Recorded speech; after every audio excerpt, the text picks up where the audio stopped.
আজকে আমরা যে টপিকটা বুঝবো সেটা হচ্ছে আয়তন মাপক চোঙের সাহায্যে ন্যূনতম ও সর্বোচ্চ পরিমাপের সীমা এবং পরিমাপের ত্রুটি। তো প্রথমে আমরা দুটো শব্দ পেয়েছি, একটা হচ্ছে ন্যূনতম আর একটা হচ্ছে সর্বোচ্চ। তো ন্যূনতমকে আমরা ইংলিশে কি বলি? মিনিমাম, মানে যেটা কম। আর সর্বোচ্চ মানে কি? যেটা ম্যাক্সিমাম। তো কিভাবে এই পরিমাপটা করব আর পরিমাপের যদি ত্রুটি থাকে তো সেটা আমরা কিভাবে দেখব, আজকে আমাদের টপিক হচ্ছে এটা। তো এটা দুটোই হচ্ছে একটা মাপক চোঙ। তো মাপক চোঙ জিনিসটা কি না, মাপক চোঙের দেওয়ালে উলম্বভাবে যে আয়তন স্কেলটি অংশাঙ্কিত থাকে তার একটি ক্ষুদ্রতম ঘরের আয়তন যত হয় ওই চোঙের সাহায্যে ন্যূনতম তত আয়তন পরিমাপ করা হয়। তো লাইনটা করে দেখ, চট করে কিছু মাথায় ঢুকছে না। ধর আমরা দেখবি যখন আমাদের কাশি হয় আমাদের একটা সিরাপ দেয়, সিরাপের ওপরে দেখবে একটা ঢাকনা থাকে, ওখানে দেখবে মেজারমেন্ট দেওয়া থাকে 2 ml 3 ml 5 ml করে। তো যেটা সব থেকে কম মেজারমেন্ট সেটা হচ্ছে ন্যূনতম পরিমাপ, আর যেটা সব থেকে বেশি বড় মেজারমেন্ট সেটা হচ্ছে সর্বোচ্চ পরিমাপ।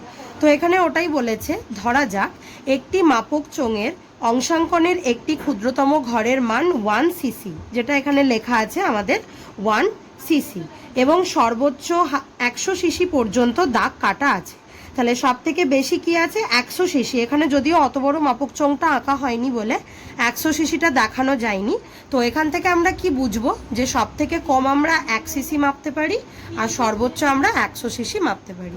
মানে যেরকম আমরা মাপক চোঙ নেব সেই অনুযায়ী তার সর্বোচ্চ আর সর্বনিম্ন মানটা কিন্তু হবে। কেউ যদি ছোট নেয় তার ক্ষেত্রে সর্বোচ্চ মানটা ছোট হবে। ধর কেউ 80 cc নিল, তাহলে তার ক্ষেত্রে সর্বোচ্চ মান কত হবে? 80 cc হবে। আর সবসময় 1 থেকেই শুরু করব, কারণ জিরোর তো কোনো মেজারমেন্ট হয় না।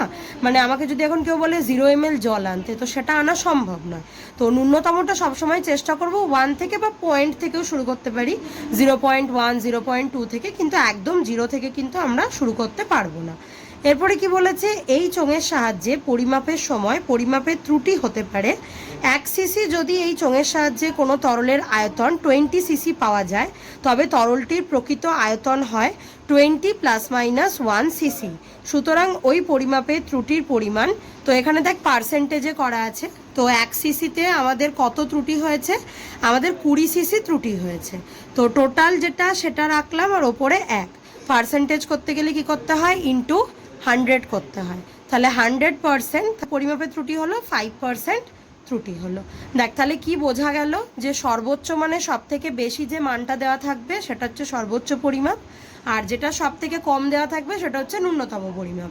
আর যদি পরিমাপের ত্রুটি পাওয়া যায়, যে ত্রুটিটা পাওয়া যাবে সেটা নিচে লিখবো, আর কত সিসিতে পাওয়া গেছে, 1 cc-তে পাওয়া গেলে একটা ওপরে। দেন আমাদেরকে যদি পার্সেন্টেজ করতে হয় বা শতকরা করতে হয় তাহলে 100 দিয়ে গুণ করতে হবে। তাহলে কাটাকুটি করলে আমরা পরিমাপের কতটা ত্রুটি আছে সেটা আমরা পেয়ে যাব। দেখ বোঝা গেছে? তাহলে আজকে টপিকটা আমরা এখানেই শেষ করলাম, পরে আবার অন্য কোনো টপিক নিয়ে আমরা আসবো। Thank you.